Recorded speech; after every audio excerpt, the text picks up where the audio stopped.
biasanya kamu rajin loh untuk tugas kok sekarang gimana?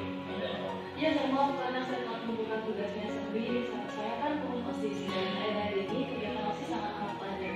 Jadi saya kurang bisa mengatur waktu saya dengan baik dan saya juga tidak ingin mengecewakan teman-teman di OSIS. Oh, jadi itu si kamu agak kewalahan ya mengatur tugas-tugas itu, kemudian belum lagi ada tugas dari guru lain, kemudian tugas-tugas ya mungkin membantu orang tua di rumah ya. Memang itu wajar. Saya juga sering seperti itu kalau banyak pekerjaan, kadang satu pekerjaan itu ya bisa saya tinggalkan ya itu. Jadi terus saat kamu punya kegiatan di OSIS terus ada tugas-tugas dari guru itu, bagaimana tindakan? Ya, saya saking asiknya dengan kegiatan di OSIS karena saya diberikan tanggung jawab yang cukup besar bagi saya. Saya jadi lupa dengan tugas yang Mister berikan dan baru ingat ketika Mister memberitahu di grup WhatsApp kemarin.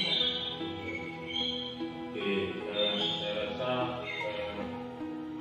ya itu memang wajar seperti itu. Jadi ya seperti tadi yang saya bilang ya, tentunya saya yakin kamu punya alasan kenapa kamu sampai begitu ada kegiatan sampai kamu melupakan tugas-tugas.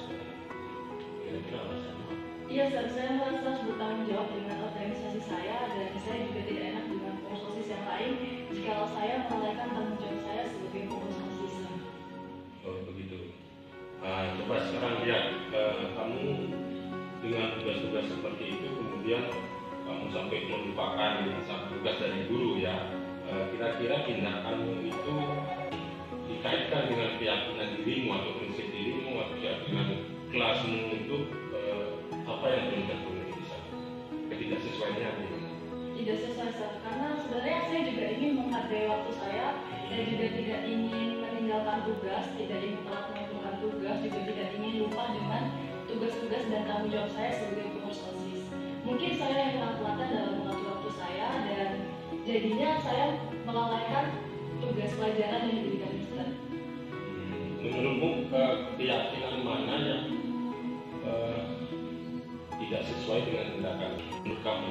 Ya, saya kurang menghargai waktu dan kurang bisa membagi waktu mana yang harusnya diprioritaskan terlebih dahulu, pelajaran atau organisasi. Padahal sejatinya saya adalah siswa yang mana pelajaran harus didahulukan ketimbang organisasi yang bisa dibilang itu hanya sampingan sebagai ekstrakurikuler atau organisasi yang sebagai tambahan saja di luar sebagai siswa secara sehari-hari. Oke, setuju saya setuju. Jadi kira-kira kalau kita kamu refleksi ke belakang tadi dengan dimana kamu kurang bagus dalam ya kurang pas dalam mengatur waktu kamu harus melakukan kegiatan ini ya tugas-tugas ini, kira-kira kamu bersedia nggak untuk memperbaiki masalah ini?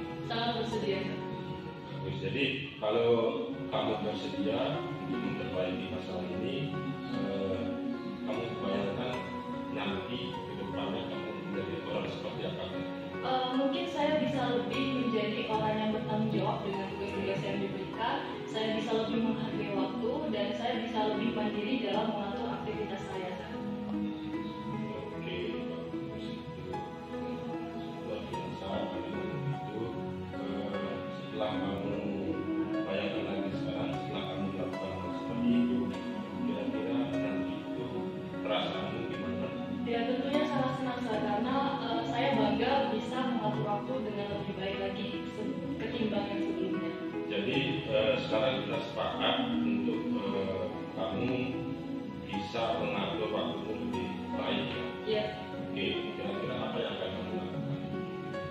mungkin bisa membuat list atau daftar mana prioritas yang harus saya kerjakan terlebih dahulu, mungkin tugas-tugas pelajaran yang diberikan dan bisa melihat dari kapan sih dikumpulnya, ini urgent atau tidak, ini mendadak atau tidak, ini kapan dikumpulnya, kapan harus diselesaikan. Jadi saya harus tahu mana yang harus diselesaikan dan mana yang bisa dikerjakan setelah yang satunya selesai.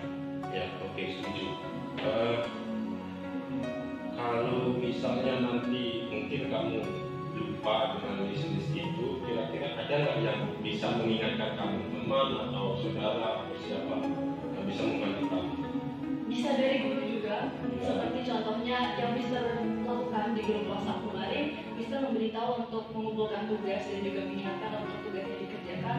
Pastinya banyak aspek yang bisa mengingatkan seperti teman-teman di kelas, karena secara tidak langsung teman-teman sering sekali membicarakan tentang tugas di sekolah, di kelas, di sekolah. Ada yang diganti, tadi tugasnya apa ya? Pasti ada yang bisa mengingatkan, entah itu orang tua, entah itu teman, entah itu guru, juga bahkan adik-adik juga mungkin bisa mengingatkan. Jadi intinya ada orang atau teman yang bisa mengingatkan kamu. Pasti ada. Jadi kita sekarang sepakat kamu akan melakukan rencana-rencana itu supaya menjadi lebih baik. Iya.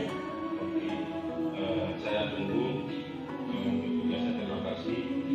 Sekarang kamu boleh kembali ke kelas. Terima kasih, Sir.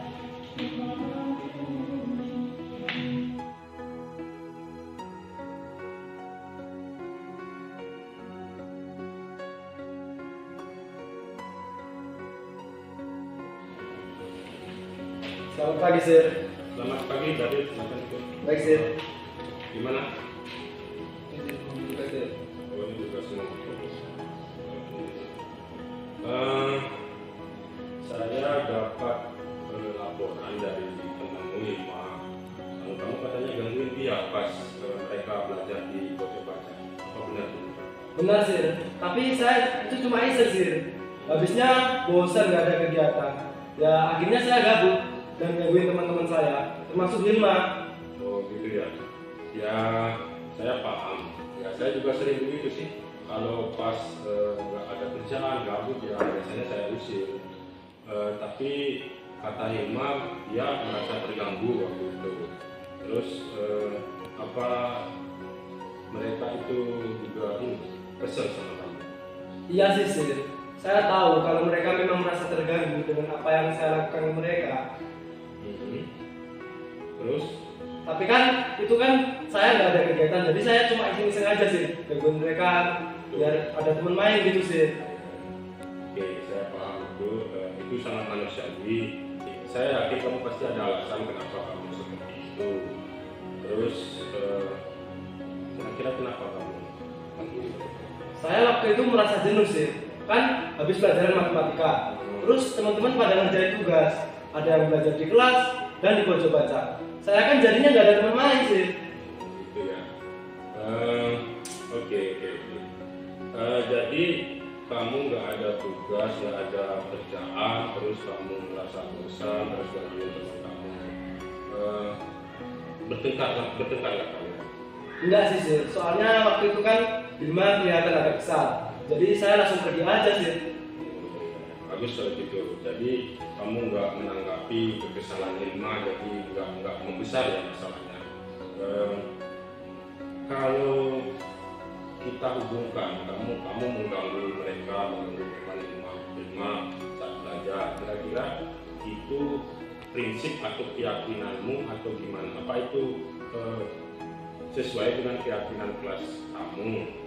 Itu sebenarnya tidak sesuai sih dengan prinsip saya dan keyakinan kelas sih. Tapi ya gimana, saya waktu itu juga merasa bosan, jadi saya ngelakuin itu sih. Kira-kira keyakinan kelas apa yang tidak terpenuhi misalnya? Mungkin seharusnya saya tidak mengganggu teman-teman saya saat mereka belajar. Saya tidak mengganggu mereka gitu sih. Jadi keyakinan yang tidak sesuai di sana apa menurutmu? Harusnya kita harus saling menghargai, nggak saling mengganggu, karena ketika kita menghargai teman tersebut juga akan menghargai kita sih. Ya bagus, benar itu. Terus kamu mau nggak menyelesaikan masalah? Mau sih, siap bersedia sih. Coba bayangkan kalau kamu ingin menyelesaikan masalah ini, kemudian kira-kira kamu akan menjadi orang seperti apa? Mungkin saya akan jadi orang yang lebih menghargai teman, lebih berempati, dan mungkin saya akan mempunyai waktu-waktu uang yang lebih bermanfaat sih. Itu sangat baik buat kamu ya. Iya sih. Dan juga buat teman-teman kamu. Terus kamu punya rencana apa supaya kamu bisa memperbaiki hal itu?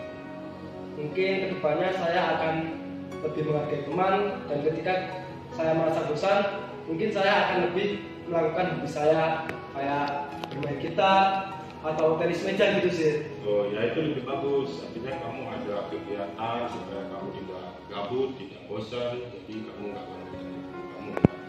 Oke, jadi kita sepakat sekarang ya, kamu bisa nanti memperbaiki permasalahan ini dengan teman kamu, dan kamu punya lebih yakin nanti dengan prinsip-prinsip kamu dan juga yang jelas.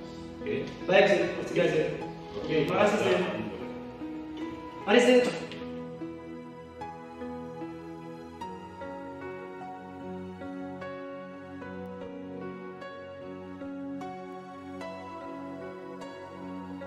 Menurut saya, penyelesaian masalah yang dilakukan seperti tadi sangat amat baik. Saya sebagai pihak siswa merasa sangat terbantu dan merasa tidak dihakimi begitu saja. Karena biasanya beberapa guru dalam melakukan penyelesaian masalah cenderung langsung menghujani siswa dengan pendapat atau dugaan yang terkadang tidak relevan dengan apa yang siswa rasakan. Dengan metode yang sudah dilakukan tadi, baik guru maupun siswa dapat mengetahui dan dapat melihat dari kedua sisi atau sudut pandang yang berbeda, yang dampaknya adalah kedua pihak dapat mengerti satu sama lain. Seperti guru yang mengerti mengapa siswa melakukan tindakan yang mungkin di pandangan guru kurang baik, dan siswa yang mengerti apa yang dilakukannya belum tentu tepat dan masih bisa diperbaiki, dan kita butuh guru dan orang-orang sekitar dalam memperbaiki hal tersebut. Menurut saya, dengan cara seperti ini lebih efektif daripada cara yang seperti dulu. Seperti biasanya ketika ada murid yang melakukan kesalahan atau memiliki masalah, guru maka cenderung akan lebih memarahi murid tersebut. Dengan cara segitiga restitusi ini, maka murid akan lebih berani untuk mengungkapkan perasaan atau alasan dibalik masalah yang diperbuatnya. Berbeda dengan cara yang seperti dulu, ketika murid memiliki masalah, maka guru cenderung akan memarahi murid tersebut. Itu hanya akan membuat murid tertekan dan murid tidak berani untuk ungkap bicara. Mungkin sekian perasaan saya setelah ditangani masalah dengan cara segitiga restitusi. Sekian, terima kasih. Saya akhiri. Selamat pagi.